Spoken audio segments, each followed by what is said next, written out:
Today on the Locked On Knicks podcast, we are once again joined by Locked On Fantasy Basketball host Josh Lloyd to answer some big questions about OG Anunoby, Julius Randle, and if Mitchell Robinson could eventually get traded this year. That next.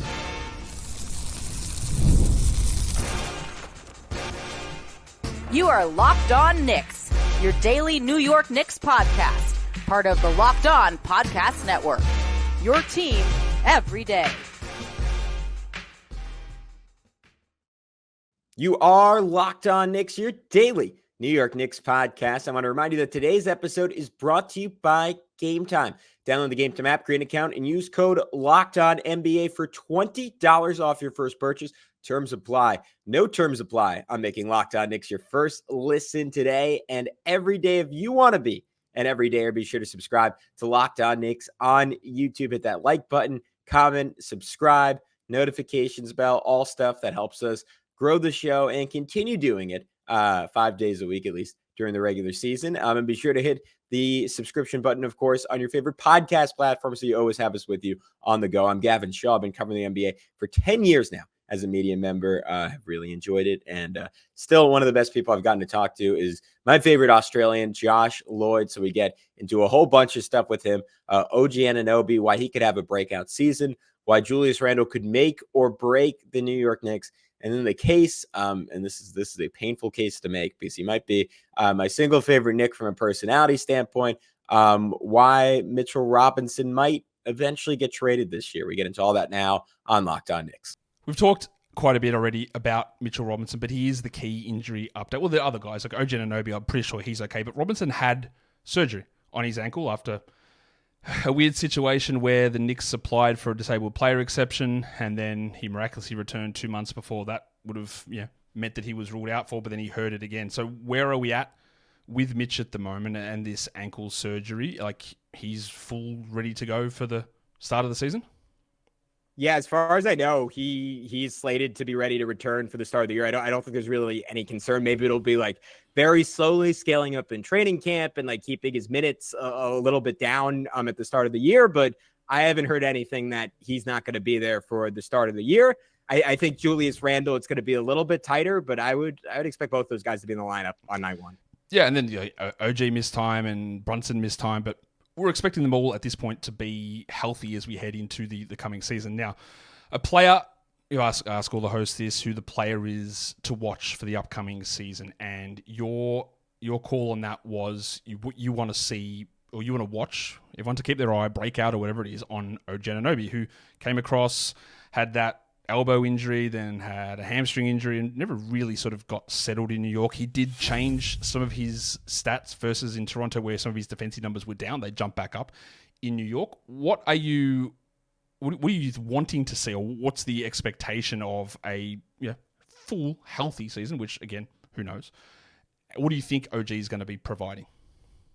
Yeah, I mean, health is obviously the big thing, and it's so funny because whenever a player gets a contract like that, you always see fans kind of like focus in on their weaknesses and say, all right, he has to fix this up if he's going to be worthy of that contract. And obviously there's stuff you'd like to see him add offensively, but the thing he has to fix up is ultimately out of his control. And that's his injury history, particularly like when you go through it. And it's similar to, obviously Joel Embiid has like the foot instability issues that have led to a lot of lower leg stuff, but it's similar to Joel Embiid in that it's a lot of freak injuries over the course of his career. And it's hard to draw a through line through them and say, all right, it's this one body part that's always going to bug him and always going to have a cascade effect. And he's going to be compensating. He's going to get hurt. Like it really hasn't been that. It's been like one thing after another. Like even the wrists last year, that was sort of out of nowhere. The hamstring, feels a little out of nowhere. Like he didn't have a huge history of hamstring injuries, and yet they happen and they continue to happen to him. And you just hope there's a way that he has to stay healthy, because like we saw last year, more than anyone on this team, he made or broke the New York Knicks the net rating. I'm pulling up the on-off stats now. He was plus 23.4, plus 23.9. That was a 100th percentile on cleaning the glass in the NBA. This is not a real number, but the expected win statistic they have on cleaning the glass is plus 41 wins after he joined the Knicks, which is obviously the difference between the worst team in the NBA maybe and the best team in the NBA. So he made an extraordinary difference. Every lineup he was in was fantastic. Of course, they finished, I think, in games where he's fully healthy, something like 26-5, which is the equivalent of a 65-win team or maybe even more than that when he was on the court.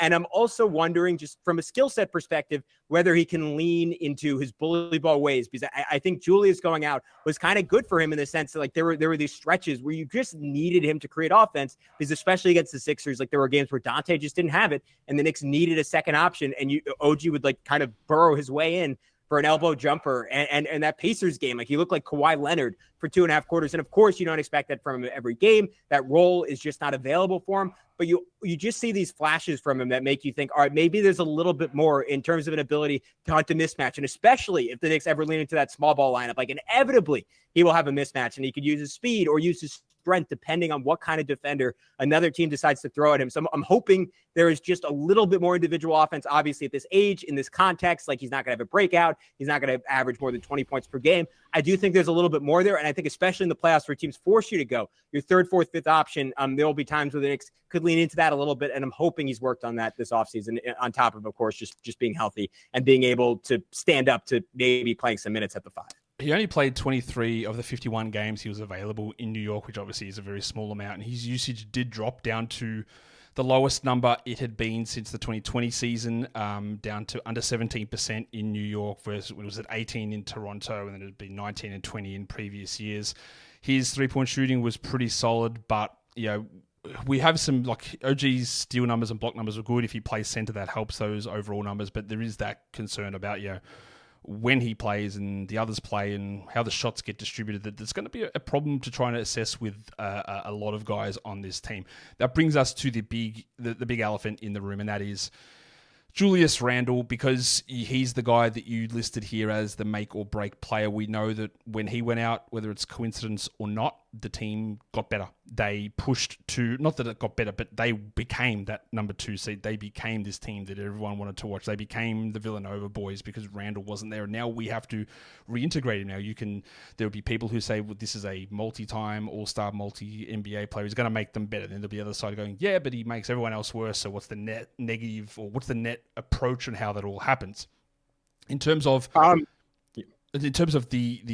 make or break portion of it, I think that's what it is. It's like, can Randle not be all Randle all the time? Like, how does he let these other guys breathe and figure that stuff out?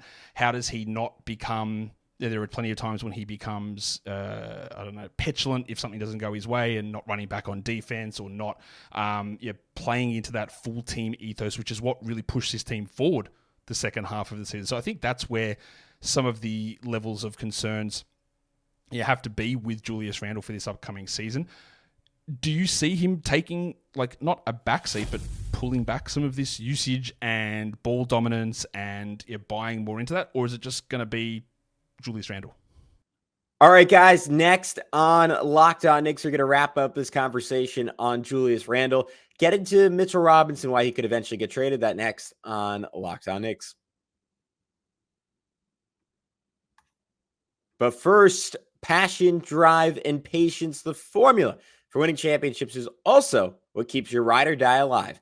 eBay Motors is everything you need to maintain your vehicle and level it up to peak performance. Superchargers, roof racks, exhaust kits, LED headlights, and more. Whether you're into speed, power, or style, eBay Motors has got you covered. With over 122 million parts for your number one ride or die, you'll always find exactly what you're looking for with eBay Guaranteed Fit. Your part is guaranteed to fit your ride every time, or your money back, because with eBay Motors, you're burning rubber, not cash. With all the parts you need at the prices you want, it's easy to make your car the MVP and bring home huge wins. Keep your ride or die alive at ebaymotors.com. Eligible items only. Exclusions apply. eBay Guaranteed Fit is only available to U.S. customers. Yeah, so there's a lot there, and some of it we've already touched on, so I'll try not to be too repetitive. But I just reiterate, they played like as well as any team played in the NBA in any given month. When they had him, OG Anunoby, and Taylor Brunson. So they showed a really high ceiling. I don't think they were ultimately better without Randle. To your point, it allowed them to lean into certain things that you just can't with him, like particularly Brunson going from like maybe a third-team All-NBA guy to like, is he the MVP? Like, could you make a case that he's the MVP?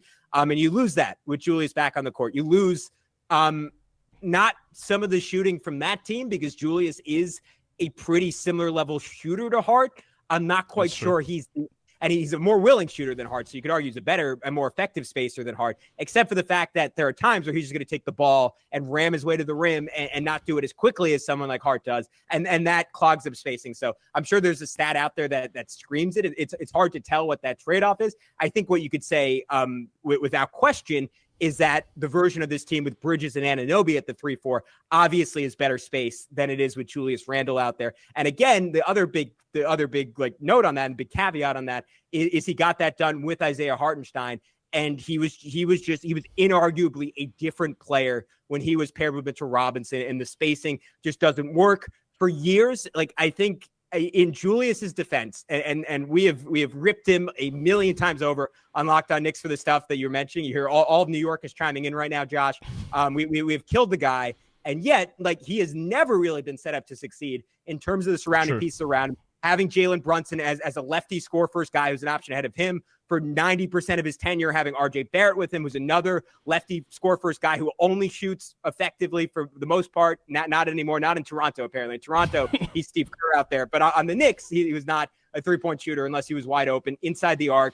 And having Mitchell Robinson, who's always parked at the rim. The Knicks were like, it was like playing a video game on like, I'll use the NCAA football example. I wasn't playing that right now, like on All-American mode, on Heisman mode, every single time for Julius Randle. And I do think, like, the pieces, the spacing they're going to put around him, even without Hartenstein, having three bona fide shooters at the other three spots at all time is still such an upgrade over what he ever had in New York. And he made 2 All-NBAs despite that. I do think you hit the nail on the head saying, like, all right, what parts of his game is he going to lean into? Because when they got OG Anunoby, he was still scoring. He was still having monster games, but he was a little bit of a quicker passer. He's always been a good passer. He's always put up good assist numbers. But early in his Knicks tenure, that meant pound the ball, wait for the double or triple team, then whip a no-look cross-court pass over your head and hope, almost like a football play, my second football analogy, that Reggie Bullock is where he's supposed to be, running a post to the opposite elbow, and he could hit a lightly contested three. That's how the Knicks played in 2021, and the Knicks, the surrounding talent is just too good to justify that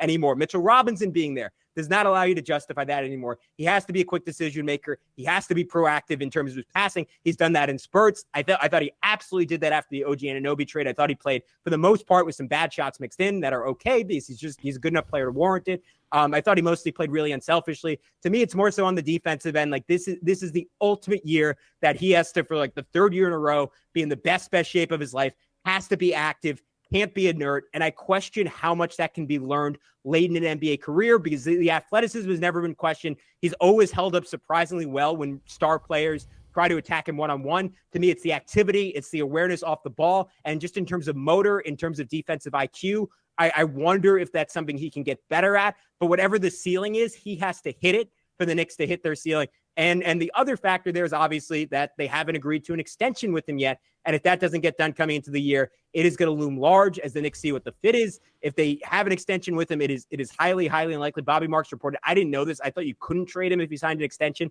within 6 months. Apparently it is possible, depending on what the number is and what the number of years are. It is highly unlikely they trade him if he agrees to an extension, though. But if he doesn't, and things aren't going well, or he's clearly not a good fit, maybe the Knicks try to lean into Brunson ball, try to trade for something else. But I think people who make that argument are underrating the talent and the fact that the Knicks just need a second guy who can go and get a bucket. To your point, in a playoff context, Mikal Bridges has not proven to be that guy. Julius hasn't either, but I think the potential is there. I don't think that potential is there for anyone else on the Knicks. And to hit their ceiling, they basically need him to be the best version of himself. They do. They need him to do that because there is a value and a skill in being able to generate that shot when things are tough. He's also one of those weird players that we look at and go, yeah, Julius Randle has improved as a shooter, but like, has he? Like, he had one season. It's every other year, Josh. Every other year. It's not even that. Like, I'm looking at the numbers. He had the 41% shooting season when there was no crowds, the post-COVID year. But if we just go back from this last season from 31%, 34%, 31%. Okay, but Josh, that 34 was like on the highest volume in the league. So I would consider that an improvement, even though it's not the 40. But sorry, go ahead. It was.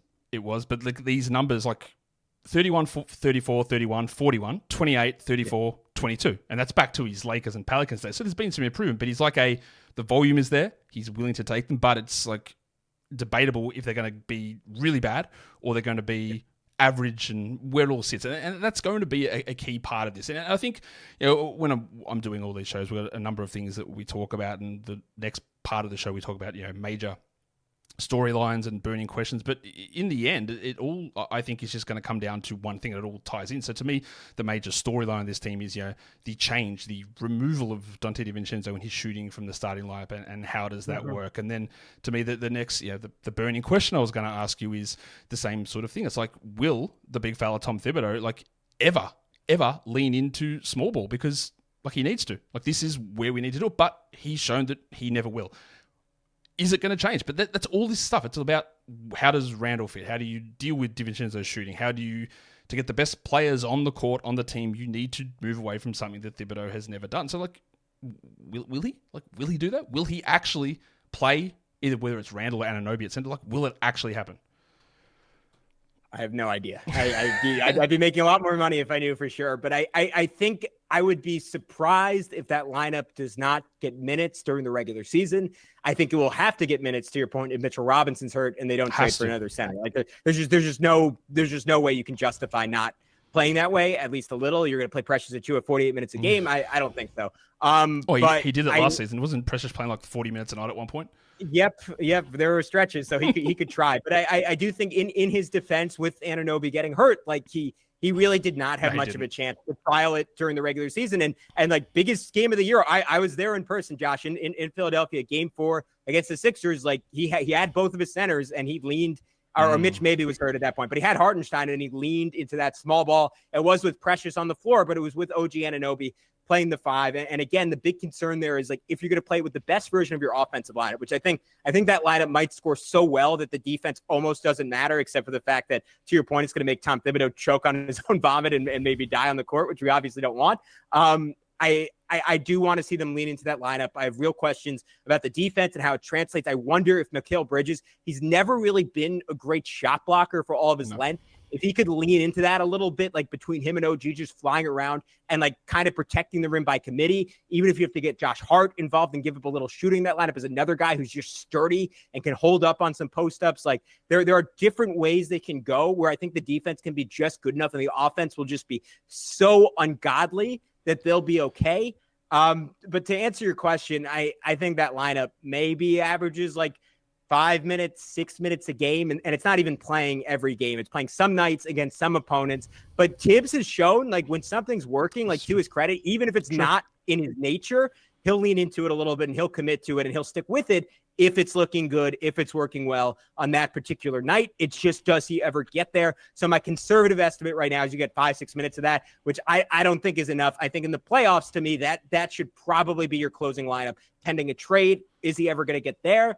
I'm not sure. And it might depend on the team that they're playing, if that's even worth it. But to me, that's the highest ceiling that this team has.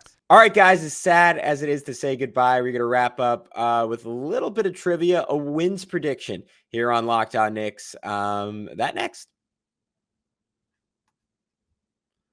But first, I want to tell you about our good friends over at Game Time. Game Time is an authorized ticket marketplace of Major League Baseball, which makes getting tickets faster and easier. Prices on the Game Time app actually go down the closer it gets to the first pitch with killer estimate deals. All in prices, views from your seat, and their lowest price guarantee. Game Time takes the guesswork out of buying MLB tickets. The last time we talked about Game Time, Alex had some not so nice things to say about my New York Yankees. I'm sure that made half of you really happy and made half of you really upset. So I'm going to advocate right now. You want to watch the greatest show on earth, Aaron Judge, Juan Soto.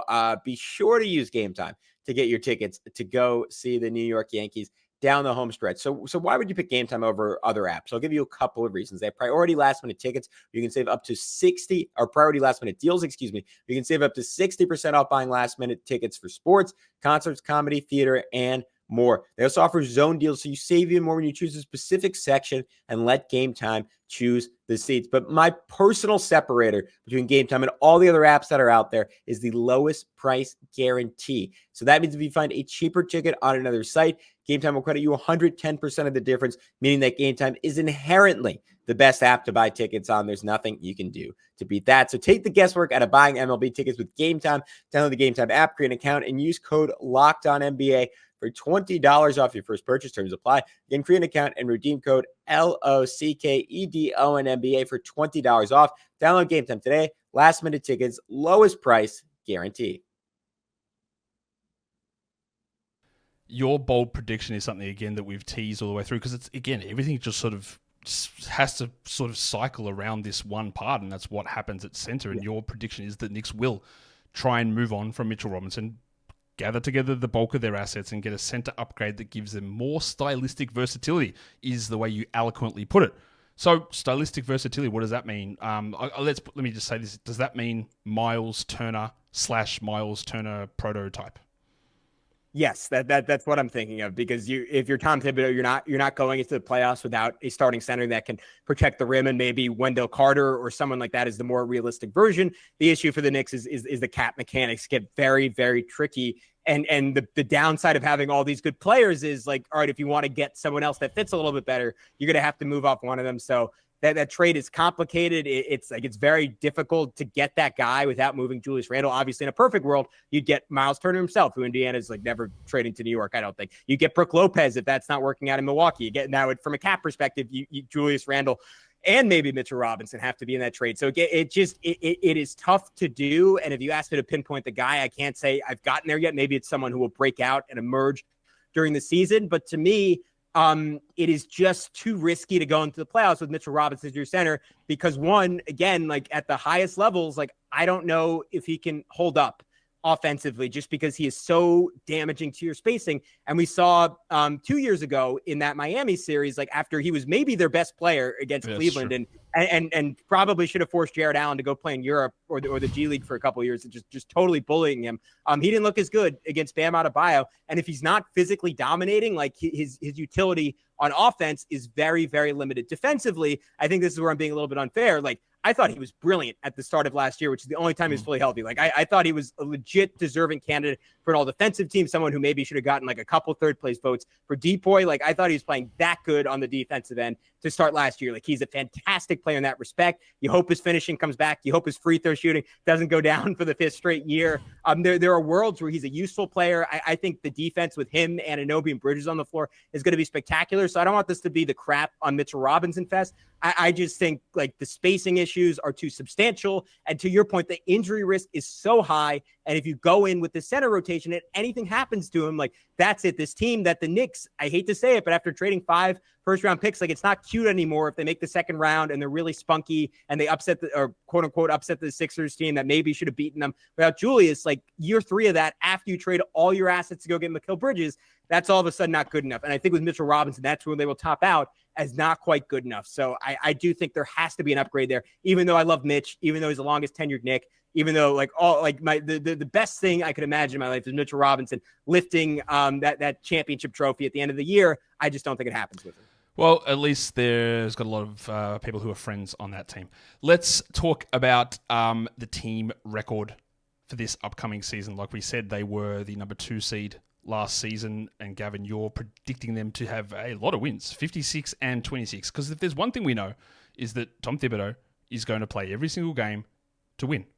In the regular season, he will do that. Now, we can argue or dismiss the idea that maybe that mentality led to the top 6 paid players being injured at the end of the season. There's some truth to it. There's some that's not true. But like that, he's going to do this. 56 is a lot. I'm not sure they get quite there, but it's definitely possible. And it is going to be one of those. It's a really intriguing thing to see. Again, the question is blindingly obvious about this team, and now we get to see how the answer is. I think 50 wins feels like an absolute lock, and then we go from there, Gavin. But to end this show, I've been doing this with all the guests and a little bit of a pop quiz for these for you guys who cover the team. Boy. This makes me so tense, Josh. Go ahead. Don't worry. It's not super difficult, I don't think. But what we have is the 24-25 season is upon us. So all I want to know from you, in New York Knicks history, there have been 16 players who have worn number 24 or number 25. And I'll give you the hit. Number 24 is actually a retired number. Who's the first player that comes to mind to you that's been a number 24 or number 25 on this team? This is the worst thing you could have asked me. I am someone who does not remember numbers at all. I know Stephon Marbury was number 3 because that was my first jersey I ever had. I can honestly say I have no idea who's ever worn 24 or 25 for the Knicks. I'm trying to picture it in my mind. If you want to give me a hint or something, go ahead. If you want to spoil it for me, go ahead. I do not really remember numbers. There was someone on the team last year who wore 25, but 24 was retired. And the last time someone wore number 24 for the Knicks was in 1977. If that gives 1970. Yeah, sure. I am gonna. Who retired in 19? Would it be like? I'm gonna just throw out some names: Phil Jackson, Nope. Jerry Lucas. Nope. One of those two. Too early. From memory, this man. Bill Bradley? Yeah, that's it. That's it. Bill Bradley. Yeah. Now, is Bill Bradley the guy who transitioned into politics? Am I remembering that correctly? Yes, he was in New Jersey Congress. Yeah, and I think ran for president briefly. Last year's number 25 was the man, the key part of the Bridges trade, Mamadi Diakite. Reggie Bullock was number 25. Derrick Rose was number 25 on this team. And, of course, the legend Timofey Mozgov also wore number 25 for the New York Knicks. Gavin, we're not here to talk numbers anymore, though, because we're here to end the show. So thank you for coming on and chatting about this Knicks team that is going to be plastered across our screens all season because they're the Knicks and because they're good. And now we've got this big question to answer. So what's going on for you guys over at Locked On Knicks at the moment? Yeah, so we are wrapping up the summer. We are going to start getting into player previews. Next week, we're going to do some FanDuel over-unders, an annual summer tradition that we have not done yet. So I'm going to get into, Josh, this is a podcast maybe one day. Would love to have you on for with your knowledge of every team in the league. We do future team rankings every year where we basically just rank, all right, if you're drafting the next 5 years of a team or like which team you'd want to own right now, what order would you take them in? And the Knicks, for me, have like kind of consistently been middle of the road, sometimes closer to 2022. I can't remember if we did it last year, but last year they probably would have been like top 10-ish. And now I'm wondering if they get up to top 5. Alex is always a little bit higher on them. I try to take off my orange and blue glasses. So we're going to do that maybe in a week or two. That's going to be a lot of fun. So people should tune in for that. And then, of course, once the regular season gets underway, we'll be, of course, back to 5 episodes a week, full time, full bore. If you're a Knicks fan, this is the ultimate time to tune into the Ultimate Knicks podcast because they, at least in my lifetime of fandom, have never been better, have never been more exciting, have never been more interesting. So I'm really excited to get into it. It is an exciting time for Knicks fans, and Locked On Knicks is going to have you covered. Gavin, thanks again for coming on and chatting about the Knicks with me. Yeah, thanks, Josh. I can genuinely say this is my Locked On podcast highlight of every year. So I always enjoy it. I always jump to do it ahead of Alex. He's always upset when I do. So thanks for having me.